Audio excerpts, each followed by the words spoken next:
Muktamar Nahdlatul Ulama akan berlangsung pada 23 sampai 25 Desember ini. Walau baru akan dimulai lebih dari 1 minggu lagi, suasana panas sudah terasa. Yang menjadi pusat perhatian adalah pertarungan memilih Ketua Umum NU. Calon kuat pertama adalah Ketua Umum saat ini, Kiai Said Aqil Siraj. Kiai Said sudah menduduki posisi tersebut selama 2 periode. Calon kuat kedua adalah Kiai Yahya Khalil Stakuf. Kiai Yahya adalah Khatib Am PBNU. Catatan tambahan yang penting mengenai Kiai Yahya adalah dia kakak kandung dari Menteri Agama saat ini, Yakut Khalil Qaumas. Keduanya adalah orang hebat.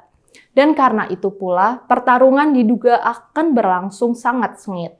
Buat masyarakat Indonesia, perkembangan ini penting. NU adalah organisasi masyarakat sipil terbesar di Indonesia. Dikabarkan jumlah anggotanya mencapai puluhan juta orang. Kita berharap jangan sampai pertarungan ketua umum ini akan memecah NU. Jangan sampai ada perang saudara di tubuh NU. Indonesia membutuhkan NU yang kompak karena NU adalah kekuatan penting di negara ini. Bisa dibilang, NU adalah salah satu kekuatan Islam moderat di Indonesia, selain Muhammadiyah tentunya. NU menghindari sikap ekstrim dalam beragama. NU mengajarkan sikap toleran, anti-radikalisme, dan melawan keras terorisme. NU menjadi ormas tempat mengadu dan berlindung kelompok minoritas yang rentan. NU menunjukkan keberagaman dalam Islam. NU adalah contoh terbaik Islam Nusantara. Ketika terjadi proses Arabisasi dalam Islam Indonesia, NU berada di jajaran terdepan untuk melawannya.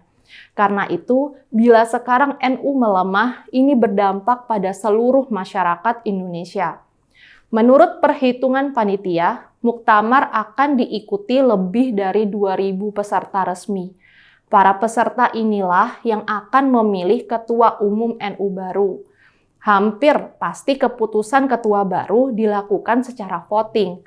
Karena itulah kasak-kusuk untuk mempengaruhi para peserta sudah terjadi jauh-jauh hari. Ketegangan bahkan sudah terjadi saat penentuan tanggal muktamar. Kubu pendukung Kiai Said berharap jadwal muktamar diundur sampai akhir Januari. Sementara kubu pendukung Kiai Yahya bertahan dengan jadwal semula dan bahkan meminta percepatan. Konflik ini bahkan sampai menyebabkan adanya gugatan ke Pengadilan Lampung. Pada 7 Desember, akhirnya baru diputuskan bahwa muktamar tetap berlangsung pada 23 sampai 25 Desember. Selain jadwal, ada 2 isu besar yang ramai dibicarakan. Pertama, adalah soal seberapa jauh pemerintah akan campur tangan. Ini terkait dengan posisi Kiai Yahya.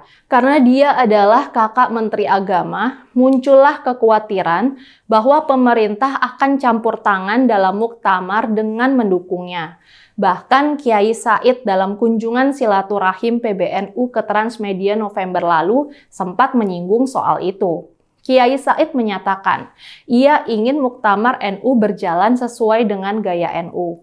Ia juga ingin agar ketua umum yang dipilih merupakan pilihan NU sendiri. Kiai Said menekankan pemerintah agar jangan ikut campur. Menurutnya, jika pemerintah ikut campur, itu akan merusak muktamar NU. Kiai Said sendiri tidak menjawab tegas apakah ia melihat adanya campur tangan pemerintah dalam muktamar NU. Ia hanya menyayangkan seandainya ada campur tangan pemerintah dalam pemilihan ketua umum PBNU nanti. Staf Sus Menteri Sekretaris Negara Valdo Maldini sudah merespon pernyataan Kiai Said. Valdo menegaskan tidak ada upaya pemerintah untuk ikut campur dalam muktamar NU. Menurutnya, hal tersebut bukanlah ranah pemerintah. Ini sepenuhnya ranah warga NU, ujarnya. Menurut Valdo, setiap organisasi punya aturan dan independensi yang harus dilindungi. Ini hak konstitusional dan pemerintah akan pastikan itu terlaksana, ujarnya. Selain soal intervensi pemerintah, saling serang antar kubu juga terus berlangsung. Misalnya saja ada tuduhan bahwa Kiai Yahya dekat dengan Yahudi dan Israel. Dia digambarkan begitu karena memang pernah berkunjung ke Israel. Ini menjadi penting karena banyak Kiai NU yang sampai saat ini masih membenci Israel. Para pendukung Kiai Yahya menjawab bahwa kedatangan ke Israel itu dilakukan sebagai bagian dari misi diplomatik. Dan ini penting karena Muslim Indonesia diharapkan bisa menjadi penengah dalam konflik Timur Tengah. Serangan tidak saja ditujukan kepada Kiai Yahya. Kepemimpinan Kiai Said selama 2 periode juga mulai digugat. Isi surat-surat khusus yang pernah dikeluarkan Kiai Said mulai dibuka ke publik. Si penyebar surat nampaknya ingin membuat kesan bahwa Kiai Said sudah terlalu jauh terlibat konflik kepentingan dengan kekuasaan. Menjelang muktamar, saling serang ini mungkin sekali akan semakin intensif. Kalau dilihat sejarahnya, konflik dalam muktamar NU memang berulang kali terjadi. Pada Muktamar NU di Situbondo pada 1984, terjadi konflik sangat keras antara kelompok yang disebut Kubu Cipete dan Kubu Situbondo. Demikian pula saat Muktamar Cipasung 1994. Saat itu, Gus Dur mendapatkan perlawanan langsung dari Abu Hasan yang nyatanya disokong oleh kekuatan negara. Kemenangan Gus Dur saat itu sempat membuat murka Presiden Soeharto. Dalam Muktamar NU tahun 2015 di Jombang, konflik bahkan sudah terjadi di saat penetapan tata tertib. Ketegangan saat itu sudah sampai hampir diikuti dengan baku hantam secara fisik. Banyak para sesepuh dan kiai NU yang saat itu sampai menangis menyaksikan kekacauan ini dalam muktamar itu. Walaupun konflik mungkin memang lazim di internal NU, kami di CSW berharap Muktamar NU nanti terlaksana tanpa diwarnai konflik yang memecah.